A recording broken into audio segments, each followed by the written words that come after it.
changed the title this way because I think I put it as the criminally insane in the actual thing, and it's because the word insanity is extremely pejorative, and it's something in our research on this Dimensions project we're trying to get away from, and so criminally unaccountable due to mental disorder.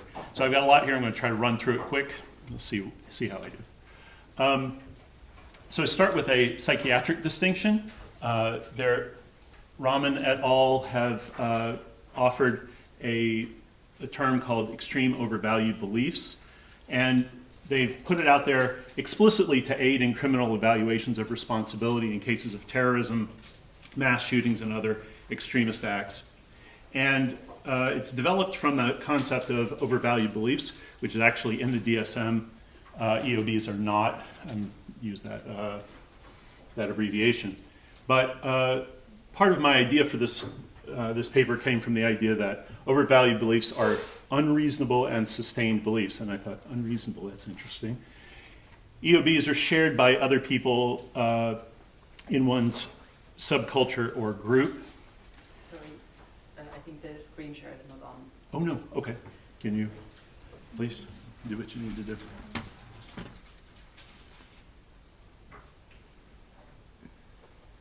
Well, and I'll just say these are to be distinguished in the psychiatric world from delusions, which are usually associated with severe mental disorder. And there are a number of ways in which delusions are different from extreme overvalued beliefs. One is that extreme overvalued beliefs are highly valued. Delusions may or may not be by the person. Extreme overvalued beliefs, thank you, are, here we go. Delusions are not susceptible to conflicting evidence. Extreme overvalued beliefs, or people with them, tend to have some insight that their views may not be entirely correct.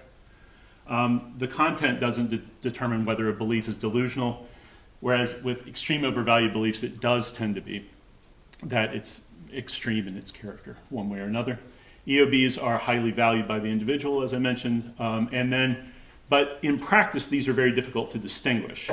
And Rahman, in particular, writes in a different article that the simplest way to differentiate a delusion from a non-delusion in practice is to look for other evidence of a psychotic disorder. And so with that in mind, looking at this distinction, I'm a philosopher of criminal law, so I said, this is doing a lot of normative work. This distinction is that it's not doing very well. So decided to propose a normative distinction to try to map onto this and see what it does for us. So appropriating Rawls' distinction between the two moral powers of persons, look at the reasonable and the rational. The reasonable refers to willingness to honor fair terms of cooperation in society, has to do with just playing well with others, in short. Rational for Rawls refers to a more an almost economic view of the ability of people to pursue their own interests. But here we're going to use one that's more like we find in the criminal law, which is a very low threshold that most people will be able to pass, getting the facts right, being able to plan, doing some of these kinds of things, more basic kinds of behavior. There's a lot to be said about that I'm going to just wave my hands at because it's a lightning talk. Both of these are normative in character, though. I can say more about that. Mapping our distinction onto that between EOBs and delusions, then what makes EOBs extremism, so I'm actually trying to define extremism here in a way that I don't think anybody has so far, but I'm doing it explicitly within the limits of the criminal law, with the criminal law as the framework. EOBs are extreme because they are unreasonable. And delusions, while some delusions may have extreme content, the characteristic feature of them is that they are irrational. By extension, then, violent extremists are not irrational, but are characteristically unreasonable. and those deemed unaccountable due to mental disorder, and I should point out that's a very high standard, by the way, to meet, or a very difficult standard to meet, and most people don't. As Ken pointed out before, a very small percentage of people make it. Those deemed unaccountable due to mental disorder may be unreasonable, but the characteristic feature of their mental incapacity is that they're not rational at the time they act or in choosing what they do. This refers to two different ways that you might cash out the insanity defense. Norway and the US, for example, do them in very different ways. Extremism fails to honor or directly violates fair terms of cooperation. This is Rawls's language, but most commonly we'll see this played out by undermining the equal status of persons within society or a body politic. That might be white supremacy, for example, right? That's a good example there.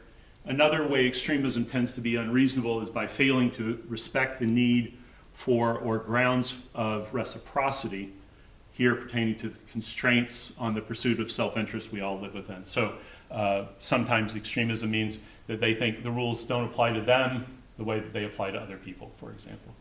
This is actually quite characteristic of right-wing extremism that Ken was talking about. The distinction also suggests a basis for the connection between irrationality and unaccountability, but we need to say more about that to justify that. Real quick version I can say is that if the idea of criminal law is to guide people's behavior with good reasons, and you are irrational in the way that you can't guide your own behavior with reasons, then the criminal law is not, you're not a proper subject of criminal law, for example. So that's a certain kind of argument there.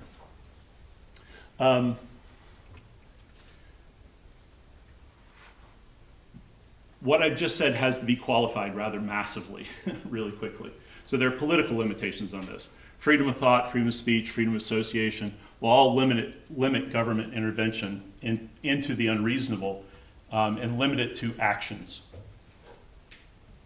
Because then you could have extremist thoughts of all sorts. You could share them with your friends. You could do all this. As long as you're not hurting anybody, the criminal law is not going to really worry about it. Liberty associated with being able to reasonably avoid criminal sanction will also limit intervention, namely to those that are already prohibited by law. And so we must allow individuals in the criminal law to harbor deeply unreasonable views, provided they do not act on them, even though those views may still be objectionable. One thing I'll say quickly, because I got through that faster than I thought I would, is this has one big upside, which is that it's going to, another political limitation that I left off, is that it will have to follow the procedures of criminal law to determine whether someone's irrational in the right way or not.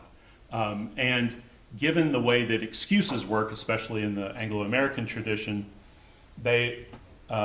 we can say that unreasonable actions are prima facie wrong, unreasonable, bad, but the unaccountability is a separate question. And so the irrationality would make that a moot point, let's say, in the case. And that's the way excuses work, and it would coincide with that. This view, though, raises some further questions, like can you be unreasonable enough to be held non-accountable?